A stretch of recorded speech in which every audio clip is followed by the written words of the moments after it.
Bueno, Tomás Cuesta, Paco Maruenda, bienvenidos.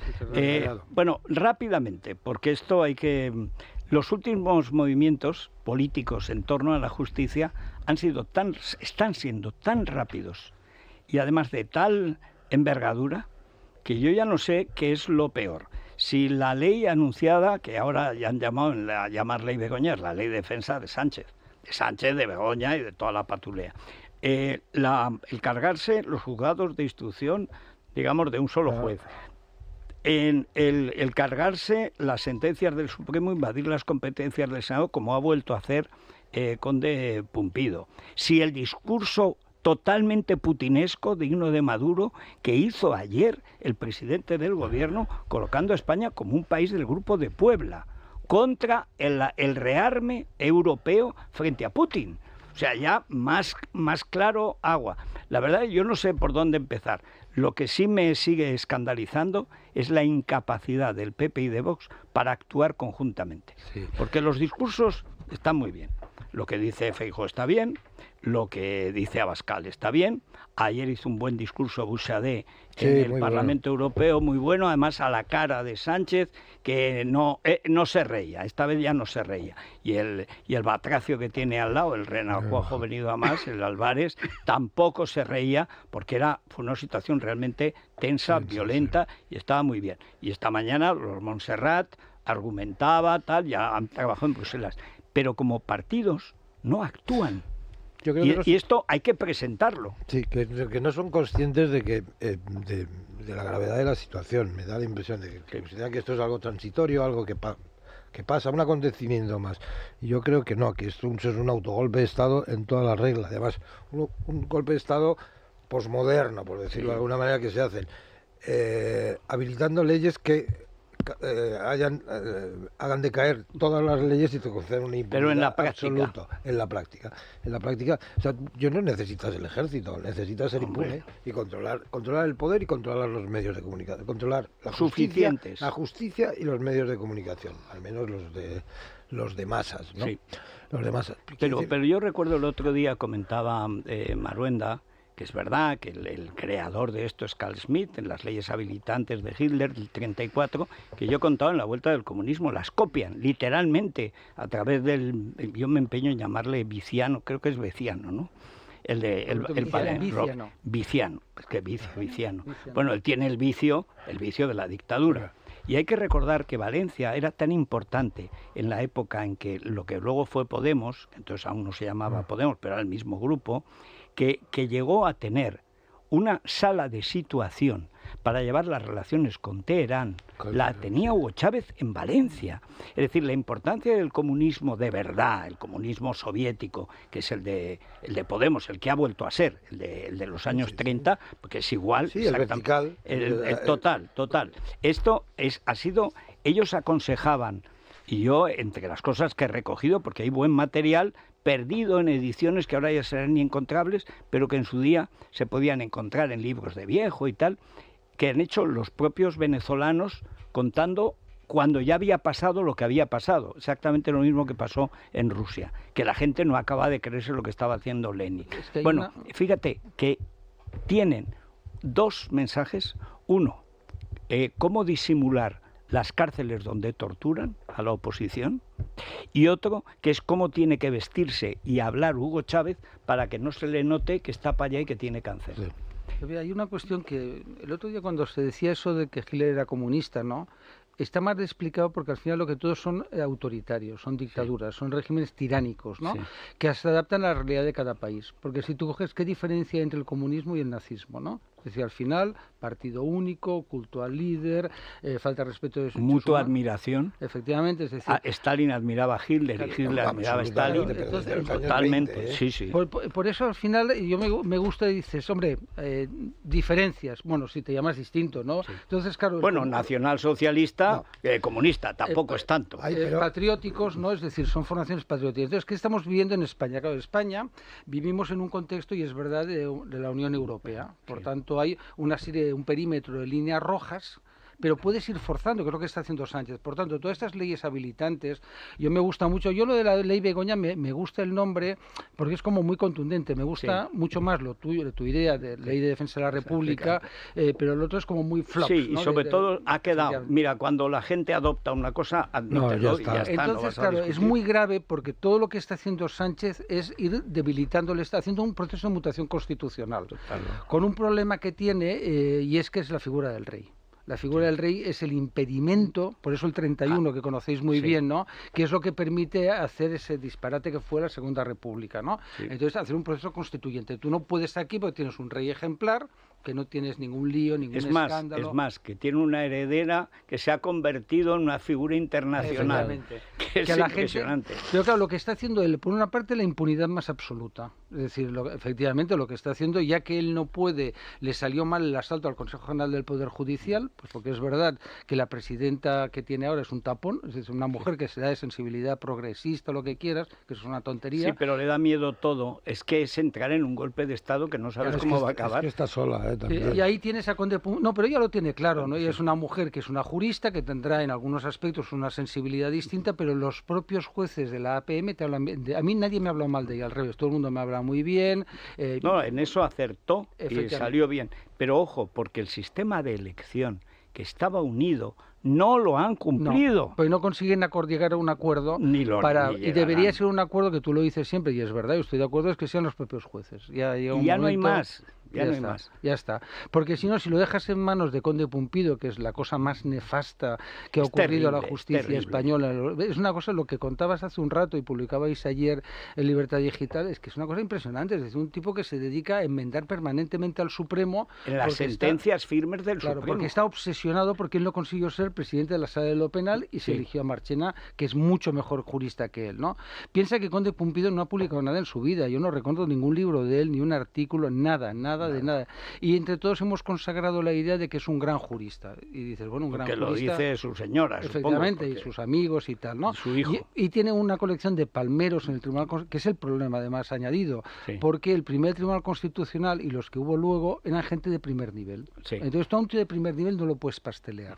No puedes decirle, Pepito, haz lo que yo digo. Le doblaron el pulso en el caso Rumasa. Sí, eso fue... Yo siempre he contado que al presidente lo entrevistamos un viernes para un domingo, una cosa que hacíamos en Diario 16, que estaba Justino Sinova, Carlos Dávila, José Luis Gutiérrez y yo, y creo que Carmen Rigal, me parece, que íbamos y estuvimos 3 horas con él, García Pelayo. Nunca he visto una persona tan destruida. O sea, encendía un cigarro con el otro y no lo consumía. O sea, se le caía la ceniza y así estuvimos todo el tiempo. Él había votado ese día, se supo al día siguiente, sábado, que era legal, una ley que era ilegal de todas, absolutamente, y sabía que era ilegal y se fue directamente a Venezuela a morir y se murió. O sea, porque era un hombre de prestigio en Venezuela y tal. Esa historia muchas veces hemos dicho, el Constitucional tiene que ser una sala del Supremo y nada más. Aquello fue además una copia estúpida del Tribunal de Garantías de la República, que nunca garantizó nada, pero sobre todo que es que la arquitectura copiada no sirve. En España necesitas, como en todos los países, necesitas una verticalidad clara en el orden judicial. Mira, esto surgió, lo de la justicia constitucional, surgió, como todo el mundo sabe, en el famoso caso Marbury-Madison, ¿no? En 1802, no me acuerdo el año exacto ahora, ¿no? En Estados Unidos, ¿no? Sí. Y se consagró la idea que hay una justicia constitucional. Como los americanos son muy serios, muy influidos por la cultura romana, griega, separación de poderes, establecieron un sistema blindado, ¿no? Sí. Jueces vitalicios que exactamente. Para que no dependiera su mandato del mandato político de turno. Estaba bien pensado. ¿Qué ocurrió? Eso se trasladó a Europa, pero lo hizo Kelsen, puso la batalla Kelsen-Smith, se instaló en Austria, el Tribunal de Garantías. Yo participé en un libro sobre el Tribunal de Garantías. ¿Y qué se ha hecho mal? La politización. Claro, si tú eliges a jueces independientes o a juristas, ¿no? Y dices, oye, ahora tú haz lo que te dé la gana, es tu problema, es tu vida, tú decidirás si una cosa es constitucional. Aquí no. ¿Qué ocurre? Que nombras a Conde Pumpido, ya está. Claro. Entonces ya has destruido Hay el sistema. que decir que el otro día, no recuerdo quién lo citaba, Felipe González dijo, esto no vamos a una dictadura, vamos a una tiranía. Efectivamente, pero a una dictadura íbamos con él, porque la ley orgánica del Poder Judicial del 85, cuando lleva 3 años en el poder, es aceptada por el Constitucional diciendo que siempre que no se politice. Pero ¿cómo no se va a politizar? Pero ¿cómo no se va a politizar? Sí, igual que hicieron con la ley del catalán. Pero que Pujol garantice que se pueda estudiar en español o en catalán. Sí, para eso ha venido Pujol, para garantizarlo. Y sabían perfectamente que estaban prevaricando, pero disimulaban. Ahora no disimulan. Ahora van al asalto, insultan a los que no les obedecen. La Constitución es clara en su espíritu y en lo que es verdad que establece cómo se ha de desarrollar. Pero es clara. Sí. Si cuando hablas de la separación de poderes está muy claro. Te dice, solo aparece Poder Judicial, el único poder que aparece. ¿Pero qué dice? ¿Que la Fiscalía dónde lo pone? ¿En el Gobierno o en el Poder Judicial? Lo pone en el Poder Judicial. Claro, y el Gobierno dice mi fiscal. No. Claro. Otra cosa es que aplique la política, que eso es normal, ¿no? Penal del gobierno, eso no es... Sí, pero eso también es la ley, sin más. El problema es que estos están en contra de la ley y de todos los jueces. Pero fue un error, porque en la Constitución se tendría que haber hecho, yo hubiera hecho distinto, un capítulo dedicado a la Fiscalía. Es decir, para dejar muy claro que el fiscal es independiente, es un fiscal que tiene que cumplir, someterse al imperio de la ley y que tiene que no puede estar nombrado por el gobierno. Eso es. Pero es muy difícil porque como se crean también las asociaciones judiciales que se convirtieron en cajas de reclutamiento y también en realidad en sitios de contratación, porque era así, y Venganito nombraba a 4, pues yo a 4. Y cuando ha ido bajando el nivel, pues hemos llegado a Pumpido y las palmeras, porque encima son palmeras. Bueno, son tremendas. Que la hay una Balaguer. Bueno, que encima la segoviano decían, es comunista, pero yo creo que es más española. Vamos a ver, si es comunista no es española, le da igual España, odia Talbán, España. ¿Sabes? Yo lo siento además, yo que soy padre de hijas, y lo digo públicamente, me duele además que sean mujeres, ¿no? ¿Sabes? Sí, porque mira que hay juristas buenas, independientes... Sí, pero esas no suben. No. Al revés. La mayoría de los recuerda el calvario de la mujeres. jueza Laya. Bueno, pero fíjate que una señora condecorada por Griñán ha absuelto a Griñán. Sí. O sea, es que es de una falta de decoro. Es decir, esto incluso a Felipe González le parece una tiranía, no una dictadura. Y tiene razón. Claro, pero es que el discurso de ayer de Sánchez, si uno lo mira como hay que mirarlo, es decir, viendo en perspectiva cómo está el mundo y qué política dice este tío que va a cumplir 7 años en el poder. Este tío dice exactamente lo contrario de lo que decía cuando llegó al poder, pero exactamente lo contrario. Y además esta vez lo dice de verdad. ¿Por qué? Porque su poder, su supervivencia, la suya y de su familia, depende de que instale una tiranía. Claro. Su futuro es como el de Maduro, tiene que ser dictatorial. Pero a partir de ahí, o sea, lo que se está haciendo ahora es... si llega a concluirse, no tiene marcha atrás. Quiero decir, estos días hablábamos, me parece, de lo que ocurrió en Alemania. Alemania el nazismo no se implanta en Alemania cuando los camisas pardas toman la calle, cuando los socialistas toman la calle, sino cuando el poder toma a los jueces. Bueno, en ese momento, cuando Hindenburg llama a Hitler porque no se entiende con los otros. Es muy parecido a lo que pasa con Alcalá Zamora en la Segunda República. Y los comunistas le dan el poder por no votar con los socialdemócratas. No, es que en ese hay que recordar que el pacto Molotov-von Ribbentrop, que yo creo que es el de Hermann Tertsch. Hermann Tertsch ha conseguido ser von Ribbentrop y además Molotov, porque está en el grupo de Putin y es Hermann, con lo que ha sido Hermann. Bueno, digo, ha sido pretérito perfecto. Ojalá cambien, pero Vox está encenagado en eso de Patriotas por Europa, que es la banda de Putin. Se pongan como se pongan. Ojalá no sea así, porque su base no es así. Mira cómo ha evolucionado Meloni. Mira, exactamente. Meloni acabará en la dirección contraria. Acabarán juntos. No sé con qué nombre, pero acabarán juntos. ¿Quién? ¿Con quién? ¿Con lo de Patriotas por Europa? No, que no sé si en Patriotas por Europa o los de Patriotas por Europa... Meloni va a ser la jefa del Partido Conservador Europeo. Es más, si en Alemania pasa lo que puede pasar, los únicos que pueden frenar a estos tíos, a Putin, es Meloni, que es la única que ha mantenido el apoyo a Ucrania, que es la madre del cordero. Lo grave ayer es que se desentendió de la defensa europea abolió los compromisos de España en materia de defensa, lo que durante 6 años y medio ha ido diciendo Margarita Robles en todos los foros nacionales e internacionales. Ahora resulta que España no piensa gastar, ya no gasta ni el 2% que tenía presupuestado, gasta el 1,3%. Se han comprometido todos los países europeos al 3%. Y cuando dice Marrute, Europa tiene que decidir, o gastamos más en defensa o aprendemos ruso. Aprendemos ruso. Bueno, Marrute, eso fue el discurso de ayer. Marrute se lo merecería, aprender ruso, porque también... No, pero todos vienen... Bueno, y si ves a lo que ha hecho Ursula von der Pony, que dice que tiene una neumonía, lo que tiene es una situación terrorífica, sí, porque es que está la Unión Europea paralizada. Porque, mira, Ursula von der Leyen es la historia de una persona mediocre, ¿sabes? De familia muy rica, sí, pero muy rica. El otro día estaba leyendo sobre ella que además desciende de una rica familia de plantadores sureños esclavistas, que eso la gente no lo sabe. ¿Sabes? Es decir, podría haber sido catalana. Efectivamente, ¿no? Sí. Es decir, entonces desciende directamente, vamos, es decir, su tatarabuelo fue uno de los grandes plantadores con centenares de esclavos. Digo, fíjate, Ursulita von der Pony... Tiene un castillo y todo. De hecho, ella cuando vivía en Londres, para que no se supiera que era ella, utilizaba el nombre de la familia del famoso plantador de Carolina del Sur, creo recordar, ¿no? Y es una mujer mediocre, es decir, no digo que sea corta, no, es una mujer inteligente, de padre rico, de corriente, rico, digamos. Sí, pero mediocre, es decir, y que por casualidades de la vida se convirtió en la presidenta de la comisión y se ha enquistado allí. Es una cosa no se ha enquistado, ha dado contratos a la empresa en la que vive su marido. Sí, pero lo que se hizo con Pfizer, perdona, un escándalo. El nivel de corrupción de Bruselas. Pero si se ve en la agricultura. Pero todo lo que está pasando. Ayer el discurso de Busade, que estuvo muy bien, no solamente en la postura, sino en varios contenidos, habló de algo que es dramático para España.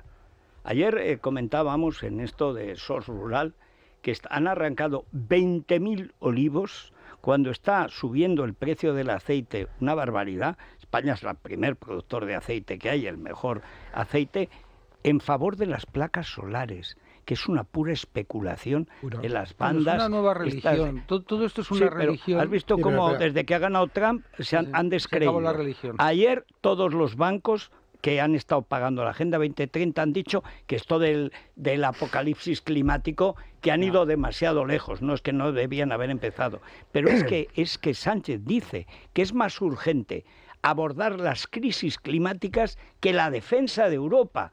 ¿Pero qué son las crisis climáticas? Solerdo, si no existen. El clima ha cambiado siempre y cambiará. Una oportunidad de negocio brutal. Exactamente. Pero hay una cosa que tú criticas al PP, que yo estoy de acuerdo, ¿no? Y es que, claro, cuando Sánchez le saca la foto del narcotráfico de hace... ya pronto hará 100 años, ¿no? Sí, pues no importa, ¿no? Él debería sacarle los negocios de su familia, de la familia de su mujer, su tesis doctoral, etcétera, etcétera. Todo, pero y por favor. Es un partido eunuco. Eso sí lo ha hecho. No lo hace Perdón, en la sesión de control lo hace continuamente. Yo no le digo oído que le llame doctor con fraude, ¿no? O escuchamos otra sesión de control, eso hay que decirlo, sí que lo hace. Lo que pasa no que al nivel de los otros. Bueno, no al nivel, pero es cierto que la réplica que le da en la sesión de control, cuando tiene ocasión de poder darle la réplica, lo hace. Sí, pero perdona, eso hasta el verano. Desde el verano... Bueno, es que no ha habido casi sesiones de control al gobierno, es que está suspendido el Parlamento. Le había tomado la medida de tal manera que se iba Sánchez cuando iba a hablar Feijóo, se iba. Porque no lo aguantaba. Pues es que llevamos un mes y pico sin control al gobierno. Pero que llevamos desde que acabó el verano, con el Partido Popular conciliando y dando tumbos, y yendo a las cosas de la UGT, y llevando a Pepe Fulares. Bueno, yo solo te voy a dar una noticia te voy a dar una información para reconfirmar tu tesis. Fíjate lo que te voy a contar. Hoy cuenta la MET en el diario El Mundo que Mazón ya está preparado para su reconstrucción personal y que el promotor de esa reconstrucción personal, el que más apuesta por el nuevo Mazón después de la riada, de la trágica riada, de la mortal riada, es Tellado. que el propio Feijóo tenía dudas, porque claro, le está generando muchísimos problemas Mazón. Mira, a Feijóo. esa fuente se llama Borja y la conozco. No, bueno, no, yo no sé si... Yo Pero te digo vamos, lo que publica hoy el diario El Mundo. La Met, en fin. Y que a partir de ahora vamos a ver a un Mazón que va a estar más presente en los medios de comunicación, que va a hacer una ronda de entrevistas, va a ser más accesible, así que, oye, Tellado le dobló, única. mejor dicho, lo hizo cambiar el propio Feijóo cuando hizo aquel discurso grotesco para Yolanda de ferrolano a ferrolana, que es una vergüenza en Tellado, que es el que había armado un grupo parlamentario como es debido. Lo que cuenta la Met es la misma basura sorayesca de toda la vida, y viene de Borja y de Juanma Moreno, que lo que quieren ante todo es que el PP no se parezca a Ayuso, que se parezca a Mariano Rajoy. No sé cuáles son las fuentes de la Met. Lo sabe todo el mundo, no hay más que seguirlas. Pero yo lo único que te propongo es que si es cierto que va a hacer una ronda de entrevistas, pues bueno, es una ocasión única para poder tener aquí a Mazón y preguntarle sobre todas las cosas que... hasta los de Vox están aquí invitados, aunque ellos digan que nos cerrarán en cuanto puedan, me da igual, hasta Germán. Pero la cuestión de fondo es que le hicieron un pasillo de aplausos a Mazón. Sí. O sea, es una puñetera vergüenza. Lo que comentábamos el lunes de la situación que hay en Valencia, que es terrible, mañana, no funciona nada. Mazón ha demostrado un desprecio absoluto por la vida y por la hacienda de los valencianos, además de una incompetencia total, y sale el otro día... Y además es un café. No, ese no es un argumento muy científico. No, pero hay una cuestión muy de fondo. Este tío... No ha hecho todavía ni en su mensaje de Navidad, que me tuve que ver, las cosas que tienen que ver con la crisis de España, los discursos de Busadé y los discursos de Mazón, o sea, lo que hace uno por la nación. Pero vamos a ver, es que no fue para decir esto es un estado de emergencia, bueno, tampoco no lo hemos pedido en su y tal. Intervención de 3 horas en el Parlamento valenciano. Claro, pero que es que no pidió la situación de emergencia y naturalmente el estado de alarma nivel 3, que es el legalmente obligatorio. Es que ahora se ha descubierto, y ha sido la alcaldesa de Valencia, que es la gran tapada de esta cuestión, o la gran ocultada, porque a nada teme más Mazón que a María José de Catalá. Sí. ¿Por qué? Porque es que además el PP no puede perder Valencia. Si pierde Valencia, pierde cualquier posibilidad. Bueno, Catalá era la heredera natural. De la y se coló Mazón por Teodoro coló a Mazón. Pero fíjate que no ha pedido el dinero que dijo que había pedido, no lo ha pedido. Pues ¿sabes qué pasa? Que el PP falla en una cosa que es la comunicación siempre. Es un problema endémico, ¿eh? Que ya es siempre, ¿no? Y luego el PSOE es muy bueno consagrando un relato. Es decir, esto a mí además cada vez me gusta más el término relato, ¿sabes? Porque es verdad. Porque es un cuento. Es un cuento. Entonces lo de Mazón metió la pata, no lo hizo bien, etcétera, etcétera, pero los otros lo hicieron peor. Pero al final el mensaje es que Mazón es el culpable de todo. Dice, oye, mira, yo no Sánchez? Sé, yo querría saber cuáles son los mensajes que tiene Sánchez de Mazón, porque Mazón, que no es muy inteligente, pero no es un idiota, ha tenido que comprometerse de tal manera con Sánchez que ha sido incapaz, después de 4 meses... ¿Cómo le dijo? Gracias, presidente. Gracias, presidente. Gracias, querido presidente, le dijo. Querido presidente, a un tío que está haciendo todo lo que hace para echarle al PP del poder político en Valencia y volver al catalanismo del pacto del Botánic. Sí. Pero si la historia de fondo es que el PP en Valencia no tiene a nadie. Es que Mazón es la única alternativa que tiene el PP. Es decir, como decían los democristianos de UCD cuando empezó la decadencia, porque tuvieron su época, lo urgente es esperar. Es decir, no tocar ni un solo cargo del partido. Vamos a cohonestar, vamos a pastelear ambiciones. Hombre, no, que es un inútil. Que os lleva a perder Valencia. Bueno, pues no hay manera. Si yo sabía que este tema a ti te iba a gustar. Me pone. Es que mira, Valencia es que Teruel y Valencia... Bueno, pero es clave. Valencia, tú lo has dicho, es fundamental. Esencial. Si se pierde Valencia, se pierde... No, de hecho, algunas fuentes aseguran que Mazón realmente tendría un plazo hasta antes de este verano para poder, digamos, concretar esa reconstrucción de la comunidad autónoma y que a partir de ahí el partido... ¿Y quién se lo va a pedir después de que le hacen cosa buena, y es que la alternativa... se han visto cosas peores. Lo bueno del sanchismo es que el nivel de mediocridad de Sánchez marca el techo, y entonces todos por debajo. Entonces tienes a Oscarcito López aquí en Madrid. No, y allí a Pilar Bernabé, que han quitado hasta Diana Morán. No se pero sabe. tienen todos los días las televisiones y además montándoles los comunistas y los catalanistas montándoles manifestaciones. Claro, el compromiso es que parece que Mazón es el que tiene que reconstruir Valencia. No, también él lo dijo. Pero es que eso es que lo asumió es él. El gobierno central, el gobierno de la nación, ya que vamos a estar con la nación, el gobierno de la nación y el gobierno de la autonomía en su... En fin. Hola, Federico. A ver, ¿a quién se lo enviamos hoy? ¿Quién lo necesita? ¿Quién se lo merece? Aquí depende de la... Bueno, ha hecho un discurso extraordinario el artículo de Gómez de Liaño. Ah, vale, pensaba... Sobre todo... Si ibas a mandar a Busadé, por un momento pensaba que... Pues mira, no me provoques. Estaría mal. Lo que pasa es que... ¿No? Sí, hombre. No, eso fue muy bueno el discurso. Fue bueno el discurso, sí, pero además... entonces le tengo que dar también a Dolores Montserrat, porque tampoco ha estado mal. Bueno, pues, venga, a los dos. El Liaño siempre está bien, ellos rara vez. Entonces, vale. Bueno, ahora el problema es a ver si lo consiguen hacer Colacel juntos. para Busadé y para Dolores Montserrat. A ver si aprende. Dolores no, pero oye, ni uno será orador jamás ni la otra hablará buen español. Bueno, pero hacen lo que tienen que hacer. Ojo al Colacel de hoy.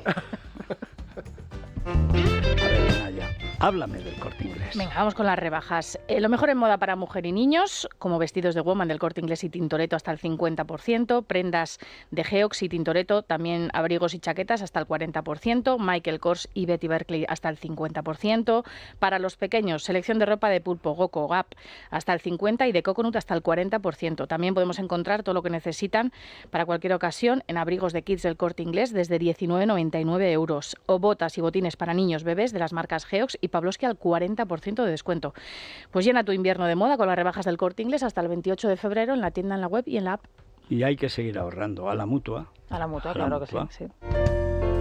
Bueno, el tiempo ya se lo hemos contado, sigue helando, como es natural, y esta semana vamos a seguir así. A ver si la semana que viene nevamos. De momento, frío, en Madrid no pasaremos de 9 o 10 grados. El campo mata las plagas. Me alegro, a ver si mata lo que yo sé.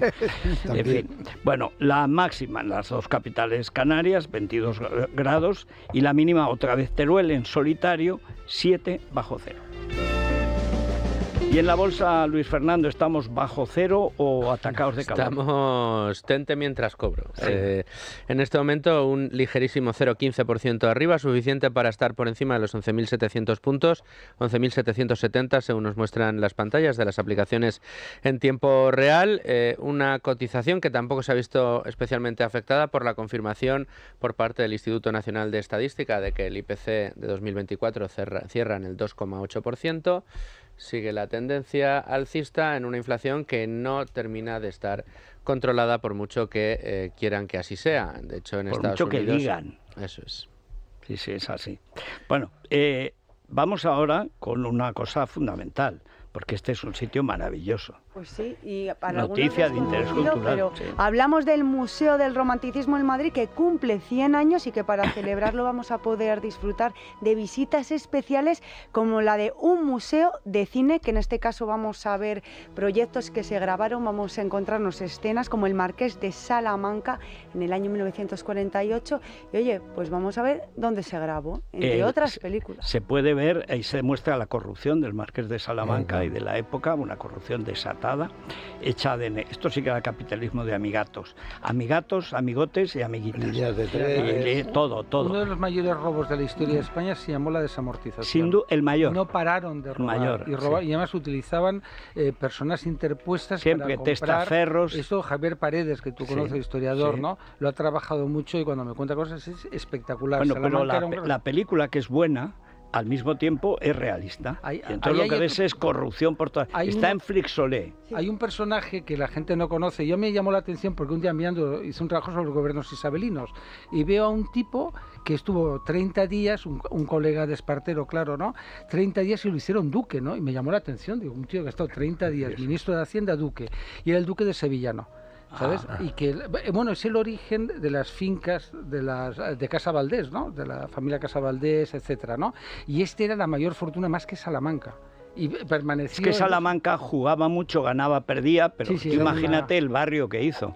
Sí. Bueno, sí, ya, hasta aquí. porque estoy viendo ya José María Marco. Vamos a hablar de este libro breve, pero sustancioso, lo bueno si breves. Y además, el otro día leía una crítica que le hacía, una lectura que hacía Alejo Vidal Cuadras, y es una cuestión capital, que solo se le había ocurrido a él. Una tesis después muy de la original, nación, sí, una tesis muy arriesgada. Una tesis arriesgada, pero muy buena para debatir. Sí, y si España hubiese tenido que renunciar a, dejar de ser una nación, ¿no? No, es pues que el concepto fundamental para vamos esa a ello. conciliación. La tesis de José María Marco es que ha renunciado en la Constitución, aunque luego, como se arrepiente de haber renunciado, también compensa, y tenemos las dos cosas. Pero la nación española como tal, mira que en las Cortes de Cádiz, en la primera Constitución, está clara. Artículo 2. La nación española es libre e independiente y no puede de ningún modo ser propiedad de ninguna familia ni persona. Claro, pero fue una más claro, renuncia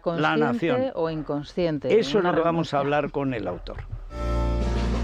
Bueno, José María Marco, que vamos a cumplir 25 años desde que fundamos este Efectivamente, tinglado. 25 años, justo. ¿Qué te Un poquito parece? antes con la Ilustración liberal. Pero ¿Tú te sí, acuerdas que 25 yo años. quería llamarle Nicomedes? Claro, y yo estaba de acuerdo. Sí, pero ahí Javier Rubio nos convenció a los dos de que era algo un de- poco formal. algo de- Pues hay que explicar que Nicomedes Pastor Pastor Díaz es un gran liberal, y un amigo gran de Valera, y teórico, un gran y teórico además del de liberalismo Lugo, español. que tiene mucho mérito. Sí. Muy comercial no era. Al revés, ¿te acuerdas revés, más de Nicomedes? ¿Cómo no te vas a acordar de una revista que se llama Nicomedes? De Nicomedes te Claro, acuerdas sí, inmediatamente. Seguís empeñados. Sí, claro que 25 años después. Por supuesto. Sí, por supuesto. Nosotros porque nunca tenemos que cambiar. Nunca nos Otra rendimos. cosa es que parece una tienda de admitimos, ultramarinos. porque enseguida Javier Rubio consiguió un consenso con Recarte, con toda esta gente. No, mejor la Ilustración liberal, Montaner. Un consenso Venga, con muchos reparos Muchos silenciosos, reparos. como el de la Constitución. Sí, señor, exactamente. Pero bueno, ¿qué vamos a hacer? Bueno, vamos a lo primero, la idea del libro, como siempre. Es ya el título, Después de la nación. ¿Cuál es el estatus? El libro hace una especie, no digo de autopsia, pero casi, de la parte que ahora vemos, viendo lo que está pasando con la nación española, de lo que puede provenir de la Constitución, o más bien de lo que refleja la Constitución. Y esa es la primera cuestión. Tú lo planteas tu tesis como una enmienda, digamos, a la Constitución como tal, o como un error que ha ido a más y que se ha revelado peor después. Bueno, hace un tiempo te había contestado la segunda, Sí. pero ahora me parece que es la primera. Sí. La primera, sí, sin duda. Es decir, bueno, es lo que pienso, ¿no? Es lo que he llegado a pensar, sí.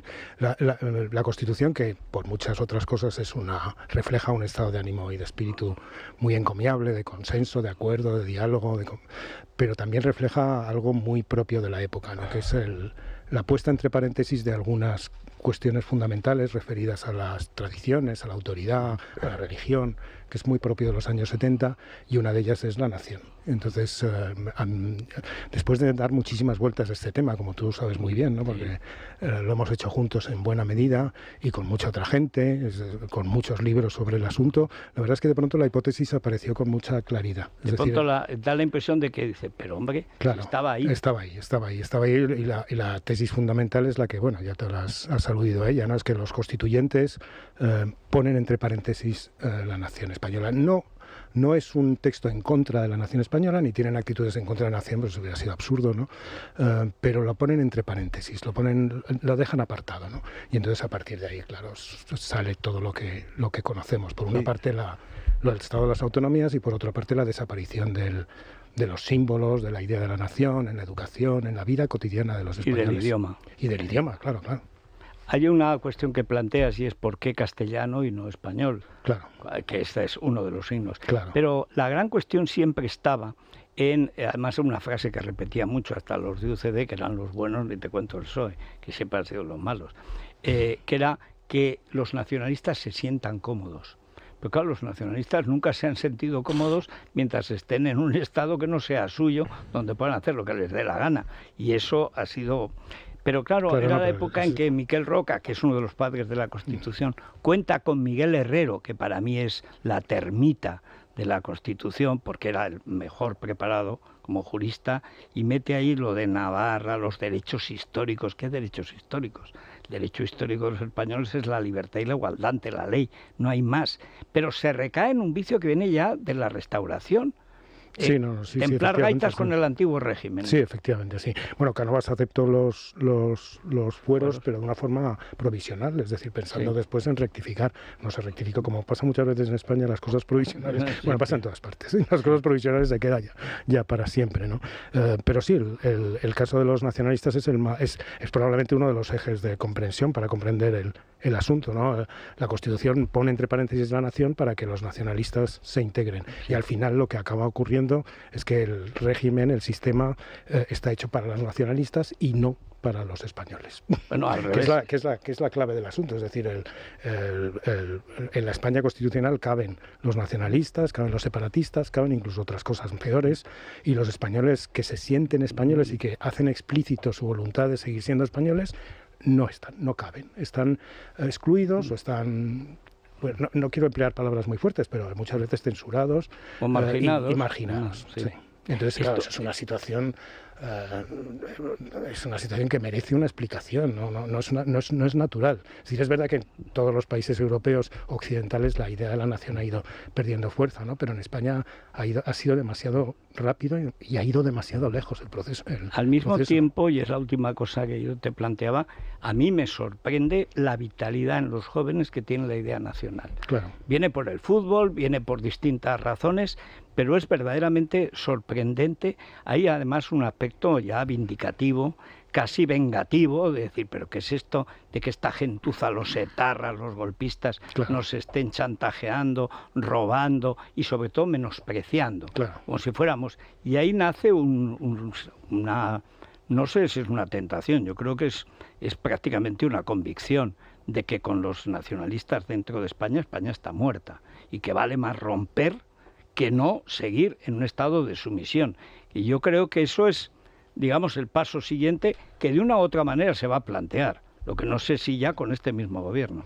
Sí, lo que dices de los jóvenes es muy significativo, efectivamente, ¿no? Bueno, yo creo que el hecho de escribir y publicar en Ciudadela, además que es una editorial ya clásica, ¿no?, el panorama español, ¿no? Pues ya había editado una cosa de Francisco Jiménez de los Ríos y la única biografía que hay de Giner y una cosa sobre la democracia norteamericana, pero el hecho de poder escribir este libro y que me ocurriera, o sea, que surgiera la hipótesis, ¿no?, y que se pudiera plantear como tal y publicar, quiere decir que ya no estamos en la misma situación, es decir, la vemos desde fuera, somos capaces de verla desde fuera, y los jóvenes la ven desde fuera. Porque es verdad que los jóvenes heredan muchas cosas muy nefastas, ¿no?, de lo que hemos construido en estos 40 o 50 años, ¿no?, pero al mismo tiempo ya no se identifican con ellas, no tragan, no pueden, ¿no? Entonces los símbolos nacionales están naturalmente interiorizados y presentados en lo público, no hay problemas en ser español, ven a sus colegas o sus coetáneos, ¿no?, de otros países y no tienen los problemas que hemos tenido nosotros con la nacionalidad. Entonces ahí se llega a un yo creo que además es muy significativo y muy sintomático de un fin de ciclo general, ¿no? Que no solo es en España, es en Europa, en Estados Unidos, en Latinoamérica probablemente también, en el que ciertas cosas han dado de sí todo lo que tenían que dar. Y entonces se plantea lo que tú dices al final, ¿no? ¿Hasta dónde se puede seguir aguantando o cómo se retoma la situación? Que yo creo que es la gran cuestión ahora mismo. ¿Tú qué es lo que crees? ¿Que se puede retomar o que hay partes que es mejor amputarlas porque es gangrena pura? No. Bueno, es verdad que la evolución de la situación ha ido, como la nación española estaba entre paréntesis y sumergida, por así decirlo, ¿no?, por no hablar en el inconsciente, ¿no? Sí. Y en cambio las naciones o las nacionalidades han ido surgiendo y se han ido creando y construyendo delante de todos, además sin ningún con dinero de todos. Entonces, claro, hemos llegado a una situación un poco peculiar en la que existe con mucha fuerza entre una parte importante de la opinión pública, la nación catalana, existe aún más la nación vasca, vamos a llamarlo así, y la nación española no tiene elementos de confrontación sensata, ¿no?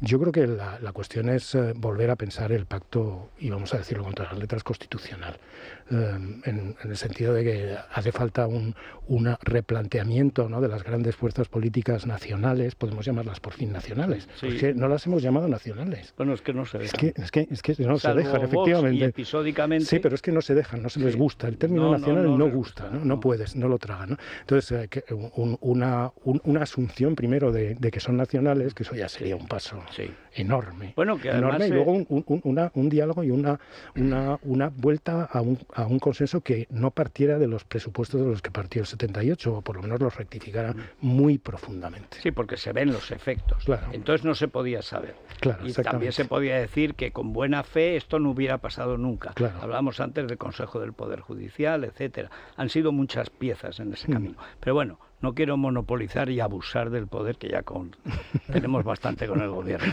A ver, Paco y Tomás. Bueno, es un tema, yo como tú le he dado, no con tu intensidad ni con una obra, le he dado muchas vueltas, ¿no? Aparte es parte de mi dedicación académica, ¿no? Y claro, el resolver el problema territorial es uno de los problemas endémicos de la historia de España contemporánea, ¿no? Es decir, que ha ido arrastrando, ¿no?, las guerras carlistas, los conflictos norte-sur, las diferencias territoriales, que además lo encontramos en todo el mundo, ¿no? Es decir, es muy habitual Estados Unidos, ¿no?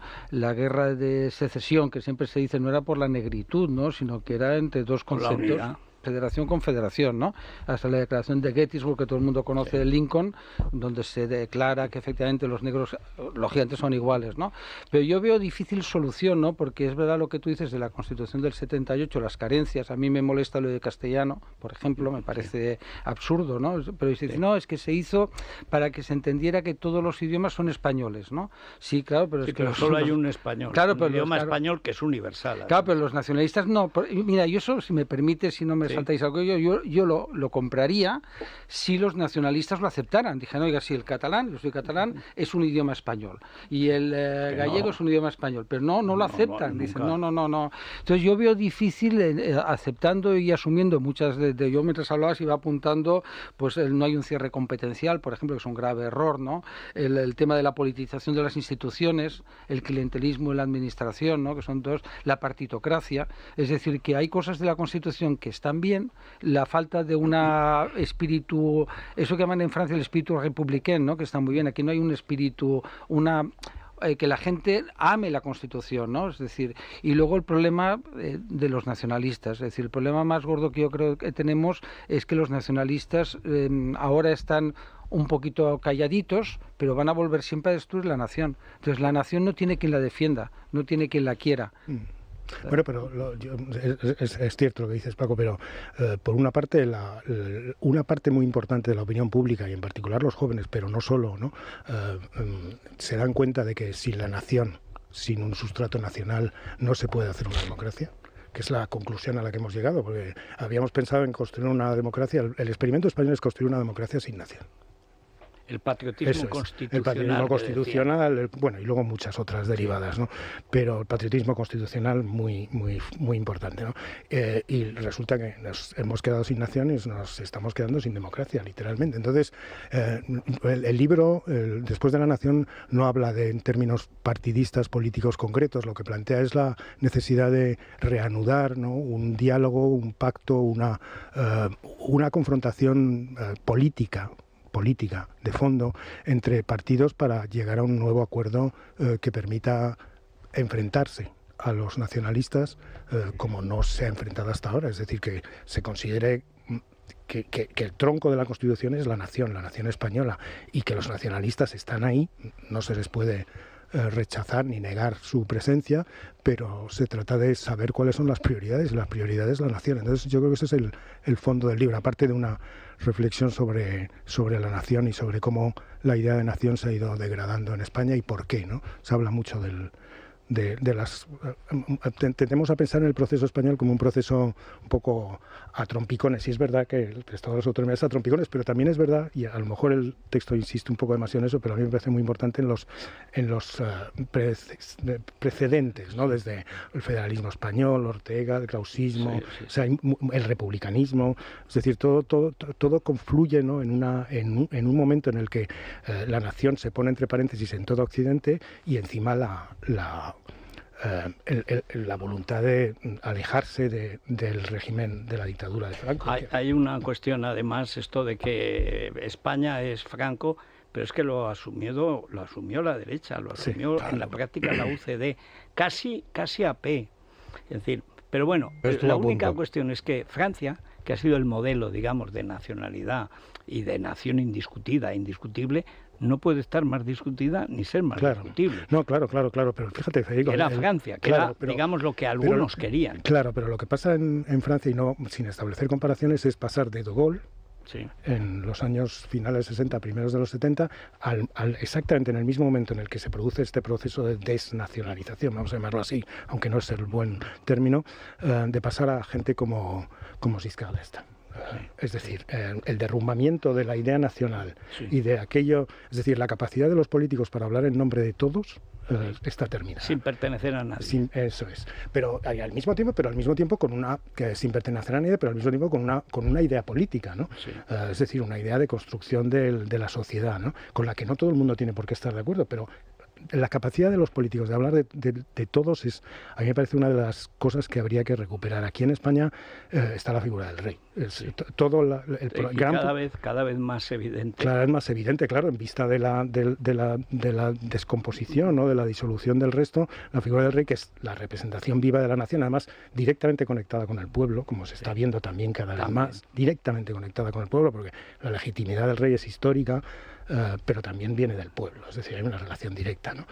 Pues entonces, claro, ese es el ejemplo, ¿no? que habría que empezar a retomar, es decir, partidos políticos que sean capaces de hablar a todos, en nombre de todos, sin que tengan por qué dejar de plantear a la opinión pública sus propias propuestas, que como en una democracia serán siempre diversas y varias, ¿no?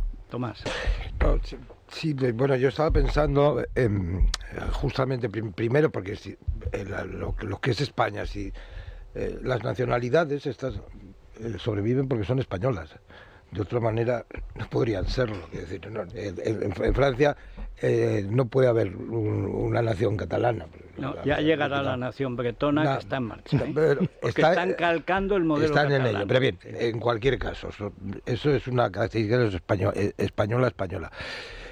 Es verdad que en principio lo que quieren es apartarse tanto del régimen franquista, ahora que estamos celebrando los 50 años del nacimiento del antifranquismo, que es lo que realmente se está celebrando.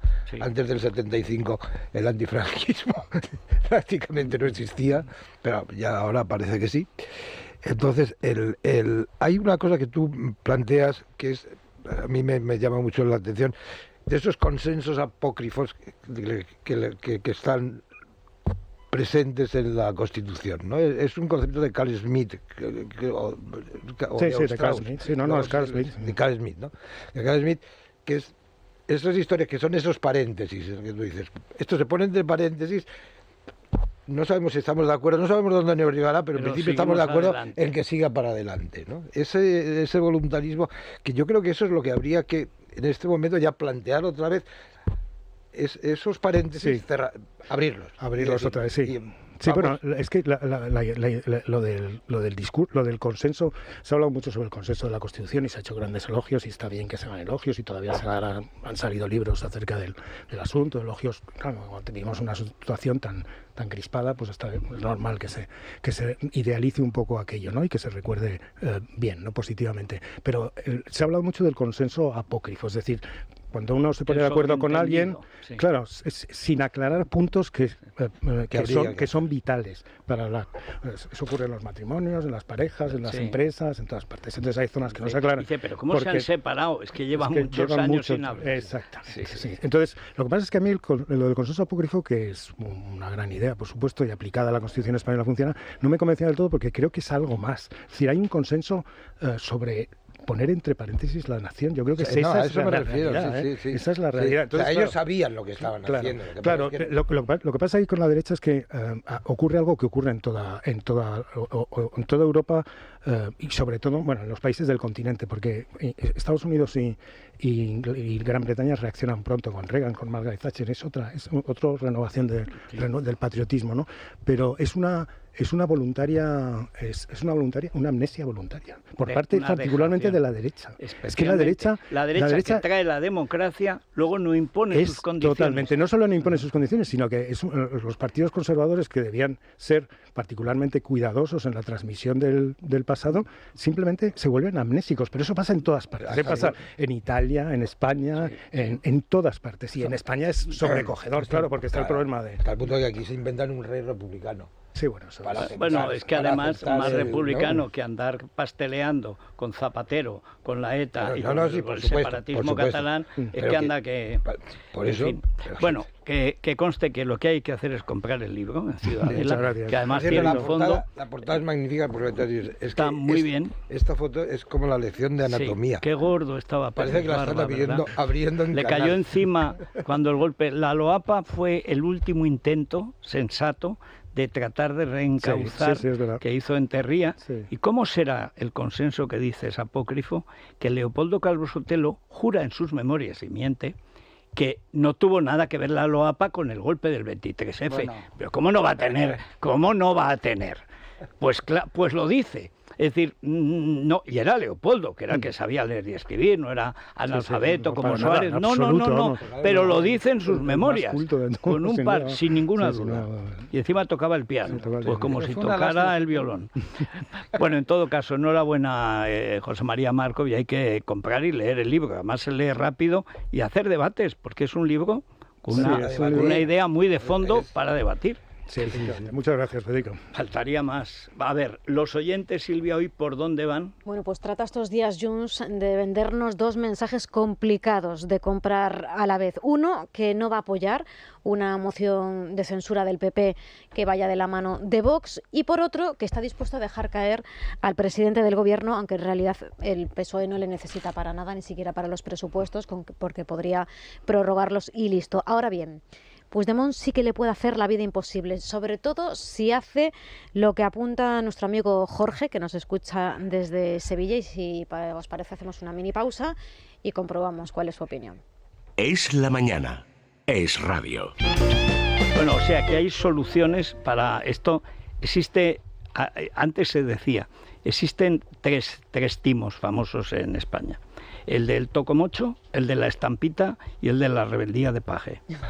Bueno, hay que añadir el de que Junts va a echar a Sánchez. Bueno, pues antes de escuchar... Puede ser el de la estampita o el del tocomocho, el de cocomocho en este caso. Cocomocho sería, efectivamente. Bueno, pues antes de escuchar, por ejemplo, la opinión que nos enviaba desde Sevilla Jorge, si os parece vamos a hacer también un repaso por los que nos han dejado escritos los oyentes en @eslamanana de FJL. Dice Maribel Fuentes que lo de la supuesta ruptura entre PSOE y Junts es toda una gran farsa, un circo para Alejandro Ángel, porque, como escribe Luz González, se necesitan. Y esto es una obviedad y es cierto. Cristina Pinilla considera que el PSOE pagará lo que haya que pagar para seguir, como Moreda González, que considera que el Partido Socialista nos hará llevarle en bandeja de plata el último antojo a Puigdemont. Y Fran PSK es de los pocos que sí él cree factible esa ruptura y escribe: esperemos que sí, que rompan, porque Puigdemont es menos malo que Sánchez.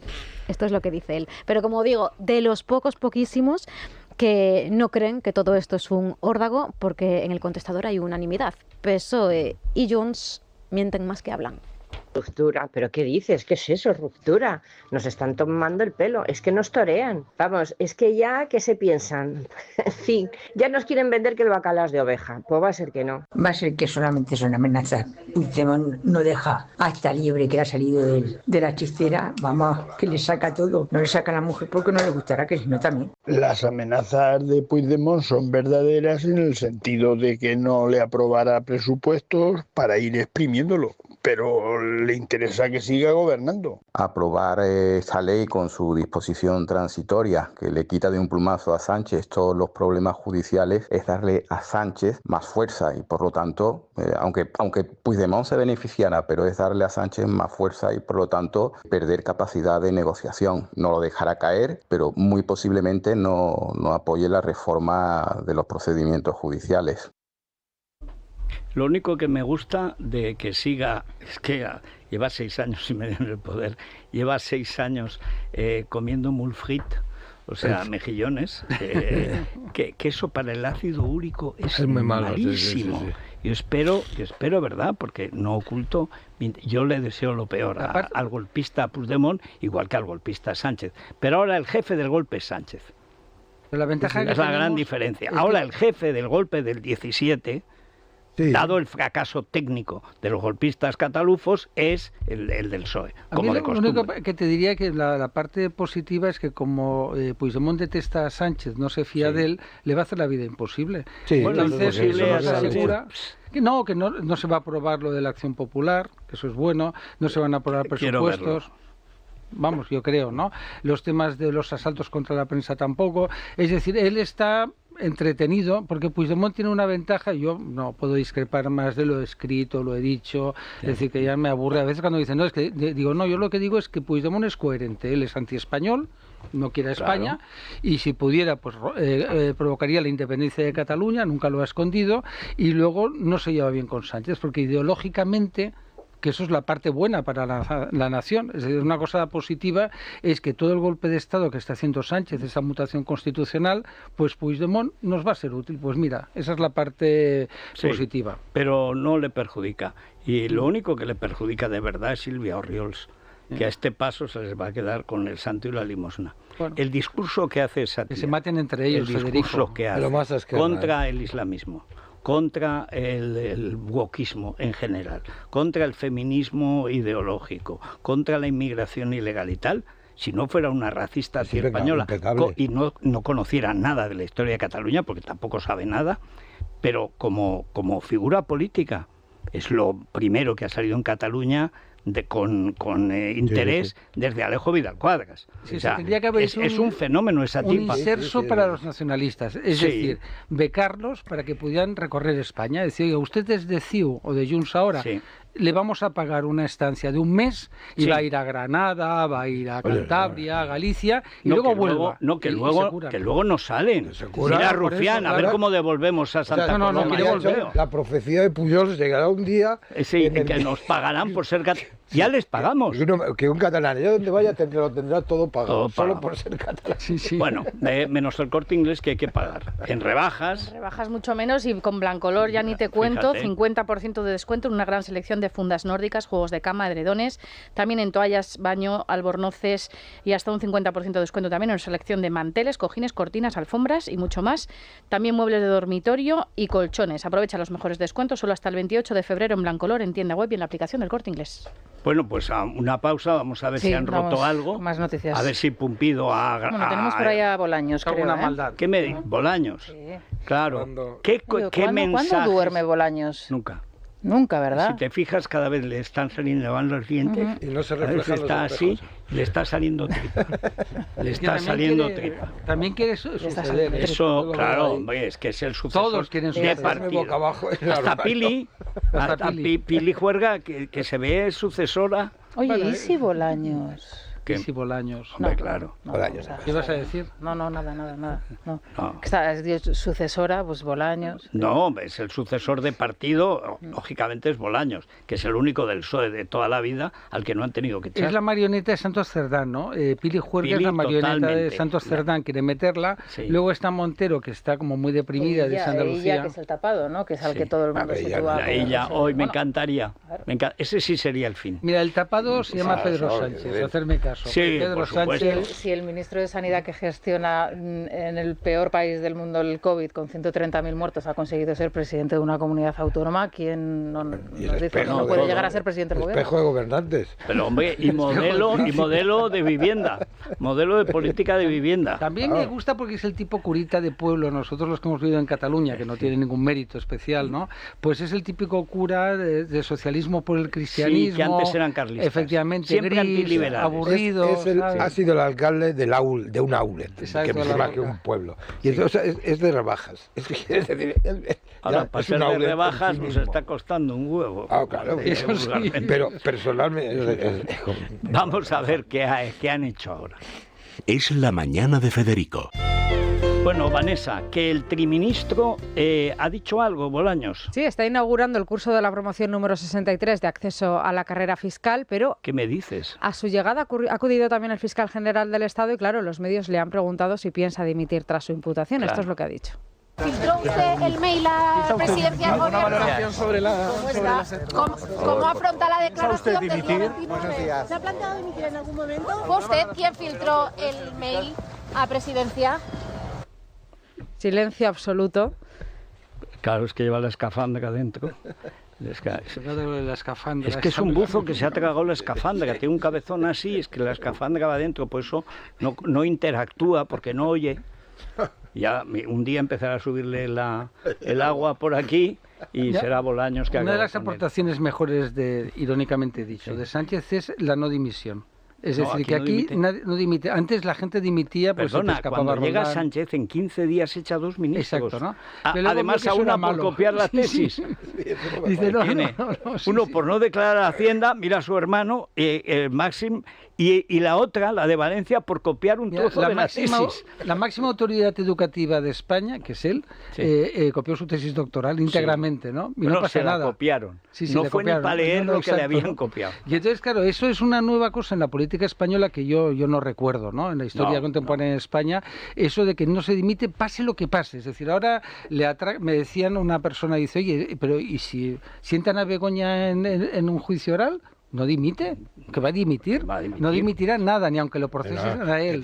A ver, sigamos. Exactamente. Sigamos, que os veo que estáis enjugazados. Bueno, recogiendo ese silencio estaba nuestro compañero Luis Díaz, que ha estado siguiendo también la intervención de Bolaños, que ha sido también interpelado por este asunto. Luis, buenos días.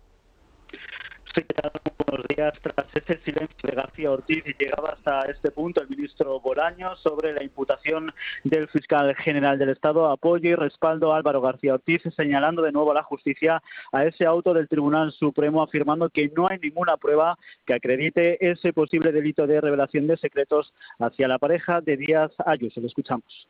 Yo le tengo que decir que leí con sorpresa que hubiera algunas afirmaciones en ese auto y que, con todo respeto, yo querría preguntar que en qué se fundamenta y en qué se sustenta alguna de las afirmaciones de ese auto del Tribunal Supremo, porque realmente no existe ninguna base probatoria, ninguna prueba, ninguna evidencia que acredite lo que ahí se dice. Sobre la limitación de la acusación popular, ha vuelto a defender la medida pese a las denuncias de las asociaciones de jueces que aseguran que esta ley crearía espacios de impunidad para el gobierno. Bolaños insiste en su regulación a lo que considera una feria de ultras, dice, con ganas de publicitarse. Es necesario regular la acusación popular porque en este momento es una feria de ultras con ganas de publicitarse y por tanto tenemos que regular esa acusación popular y tenemos que ponerla en línea con lo que sucede en el resto de países de Europa.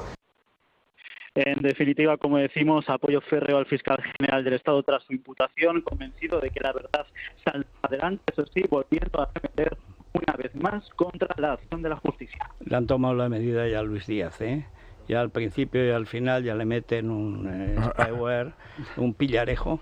Hay que decir que la feria de ultras es la de este gobierno abyecto, que tiene a los etarras mandando 240 homenajes solo el año pasado, y para ultras los asesinos. Los ultras golpistas, cuyo jefe ahora es Sánchez, y el que los representa, Illa.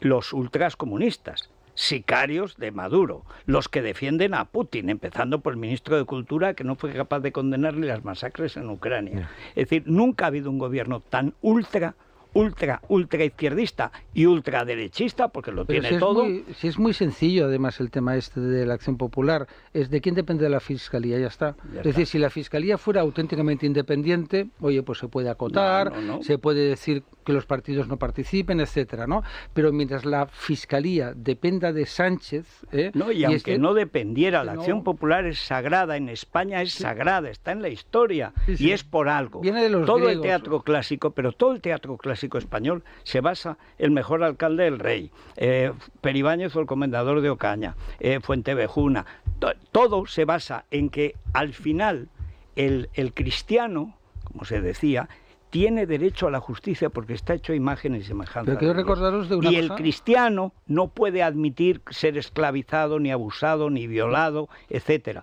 Hay una cosa, cuando decía del respeto a la justicia, que me recuerda que una de estas piezas clásicas, a un capitán que viola a una joven, pues el alcalde le da garrote vil, como se daba antaño, que lo sentaban en una silla atado, le cogían con un palo, el garrote no el moderno, el clásico de toda la vida, con su cuerda, ¡ram!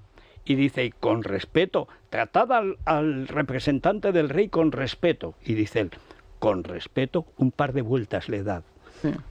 2 para asegurarse de que no quedaba ni rastro. Y cuando llega el rey, les da la razón. ¿Por qué? Porque es el pueblo el que tiene la obligación, si es preterido, de buscar justicia. Uno de los argumentos que cita Liaño es que en una comunidad el delito que se comete contra uno se comete contra todos. Y eso es fundamental para entenderlo. Es decir, un señor que viola no viola solo a una persona, viola a la comunidad, y la comunidad tiene que castigarlo.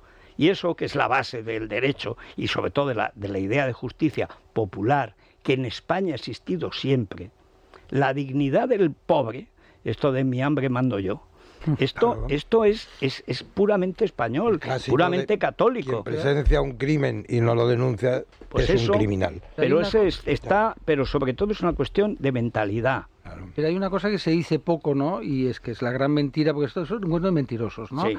Y es el papel del juez. El juez puede desestimar, es decir, mandar archivo, puede decidir de que yo no estoy capacitado para ejercer de acción, de que hay un fin espurio, etcétera, etcétera. Es decir, es una gran mentira todo lo que están diciendo. Pero, ¿no? Bueno, y si hay todas las garantías. ¿Y por qué no va Pili Juerga acompañada de Bolaños y del escafandro luego, a ponerle una denuncia al juez? Y luego si ha prevaricado, que lo denuncie. Ya para acá la clave está el resultado. Claro. Oye, perfecto, oye, sea quien sea, hace esa iniciativa, esa denuncia y tal, ¿no? Oiga, pero ¿cuál es la conclusión? Que había un delito. Hombre. Entonces, ¿qué más me da? Que sean ultraderechistas, ultraizquierdistas o primos de su madre, ¿no? A ver, Vanessa, que hoy estamos muy... Nos ha excitado la ibris, José Mari Marco. Bueno, sí, ya para terminar, Yolanda Díaz y los sindicatos se reúnen hoy otra vez con la patronal para intentar recabar su apoyo para la subida del salario mínimo en 50 euros más, ya que la otra medida capital de Sumar, la de la jornada laboral, ha sido apartada de momento por el Partido Socialista. Lo cierto es que ambas medidas para los autónomos son igual de nefastas y en estos micrófonos su presidente, Lorenzo Amor, ha puesto en valor lo que ha de tener hoy en cuenta la patronal. Estamos hablando de una subida que puede suponer o que va a suponer 1.000 euros por trabajador. Esto es en estos momentos, como digo, inasumible para muchas pequeñas empresas, para muchos autónomos y para muchas familias. Pero además, si esto viene ligado a la reducción de jornada, ya desde luego sería la gota que colmaría el vaso, porque esto ya supondría para muchos autónomos que tienen trabajadores, pues prácticamente 3.000 euros más por trabajador. Hoy se hace cada día más difícil, ya no voy a hablar de crear empleo, sino de mantenerlo. ¿Qué es así? ¿Qué es un 1.000eurista? Es alguien que le cuesta es un 2.000 eurista de la empresa. Es así. Pero estos no han trabajado en su asquerosa vida. Yo cuando veía con Pepe Fulares ayer otra vez a Feijóo dispuesto a reincidir en el delito y en el crimen ideológico y moral, ese tío no ha trabajado en su vida, aparte de perseguir a los padres que quieren poder estudiar, que sus hijos puedan estudiar español en Cataluña. Se carga el PP de Cataluña a cambio de la ensoñación de que lo va a hacer presidente Cocomocho, como si fuera tonto. Es un personaje que significa... que representa el sindicalismo actual, es decir, es un hombre que evidentemente que antes decías las manos un comegambas. No, pero vamos a ver, Camacho era el de la Perkins y Nicolás Redondo era el de la Naval, porque trabajaban. un sindicalista que no ha trabajado nunca. Pero hombre, ha ido a la cárcel. Es una profesión que va a ir. Ese fue a Barcelona para entender la vida. Piensa que es una profesión muy bien remunerada. Los liberados sindicales, yo cuando estuve en la administración es un cachondeo. Sí. Yo conozco gente que nació para ser liberado, que sacó la oposición y desde entonces está liberado. Pero si hay algunos que iban, ya no eres liberado, sino que eres un cargo de UGT. Sí, bueno, ya. No, pero oye, liberado es un chollo porque te dan el último sueldo. En la prensa rosa hay liberados sindicales. Hay liberados. Liberados. Sí. Pero sindicales no sé qué decirte, no sé cuál es el sindicato de los que se dedican a ser influencer y todo. Me imagino que están en el sindicato de los artistas, ¿no? Antes se llamaba profesiones diversas, actividades diversas. El último presidente de ese sindicato fue Jaime Campmany. Eso es difícil. Oye, y su asesor era Vizcaíno Casas. ¿Podrías presentarte? Es verdad, mi espíritu sindical. Artistas y actividades diversas. Hay un sindicato de manteros, porque no se habla de otra cosa en Madrid. Por cierto, que al mantero los de Vox le han metido un cuerno, lo han condenado al Emballe, Gambamballe Bueno, nosotros no vamos a hablar de eso. Es miércoles, hay revistas del corazón ya en los kioscos, Federico, y en ediciones digitales, todas las portadas con Anabel Pantoja como protagonista, además con ese apoyo que todos los medios yo creo que le estamos dando, al igual que los ciudadanos de Canarias, y en general todo el mundo está solidarizado con esta historia. Hola, es verdad que dedica solo ventanita, porque dedica la parte principal de su portada a la princesa Leonor, con una de las fotos más emotivas, en la que su madre y su padre, entonces su madre y su padre más que reyes, estaban abrazándola y despidiéndola cuando iba a embarcar en el Cano. Pero yo me quedo con un titular y es que viva el amor, porque tenemos nuevas parejas aquí hay que destacarlas por encima de cualquier cosa. Estamos en la cuesta de enero. Ya tenemos a Filiberto de Saboya totalmente encaminado con Adriana Bascal en esa relación que anunciaba la otra crónica y que confirma Hola con beso. ¿Y sabes que en esta tertulia si hay beso? No. Pero por fin tiene un príncipe auténtico, Príncipe de Venecia, fíjate qué título más bonito. ¿Qué título? ¿No? Eso de ser la nobleza nera de Italia, que te venden los principados a kilos. El de Bequelar son lo mismo. Lo de príncipe de Televisa y un príncipe de es un Saboya auténtico. No, él es un Saboya. Eso no. Y además que no era muy princesa. Buena planta, rico. Oye, pero para ella, de ser una chica oscura muy guapa de México... No, oscura no, estaba clarísima desde el principio. Es muy luminosa. Solo pilla ricos, ¿no? Es decir, no... Yo recuerdo cuando muere Azcárraga, que pone a la venta el yate y aparece ella tumbada con una tripulación de 9 tíos de los de Valentino, 9 tíos mazaos, que era con una fantasía gay, y ella, que estaba entonces neumática total, o está delgadita y tal, entonces está imponente, tumbada, y ya no sabías qué se vendía. Si todo, una parte, si era leasing, si era temporal, si era alquiler. La otra es la de Aitana y Miguel Bernardo, el hijo de Ana Duato, pero actor por méritos propios. Pero si Aitana andaba rondando a Bellingham. Es que esa historia nunca fue real. Perdona, fue real. Ella ha dicho que es que a él le daba miedo, que es una manera de decirle no, Pepita. Bueno, pues está muy bien. Y la que me gusta a mí, que es la de Colate Vallejo Nájera, con la hija de Mario Conde. Anda. Una sorpresa absoluta. Es verdad que ahora pongo en pie que antes de Navidades Colate nos dijo que el corazón lo tenía ocupado, pero que no nos quería contar más. Así en petit comité nos lo comentó y tampoco le tiramos mucho de la lengua porque eso es nos interesaba lo de Paulina, sobre todo, ¿no? Sí. Eso es un buen pelotazo, Es decir, Mario Conde tiene muchísimo dinero. No devolvió para nada. aburrir, ¿no? Él es el vicepresidente del Badajoz. ¿Sí? O sea, que él es en breve... ¿Quién? Bien, estamos entre el Zamora y el Badajoz. ¿Colate? ¿Colate? Sí, bueno, menos mal que no es el Zamora, no será socio de Aldama. Oye, ¿cómo está Extremadura, Está que lo tira. Bueno. Qué maravilla. Y luego viene Millán Salcedo, Federico. Además. Sí, vamos a hablar con él. Sí, hablar del billar de Tomás Cuesta, que dice que jugaba y tú le ganabas, ¿no? No, eso no se puede. Forma parte de nuestra infancia. Pero para que quede claro que sí que Qué le personaje, ganaba. Eso es. Venga, dígame. Venga ya. Es el espectáculo. Es la mañana. Es radio.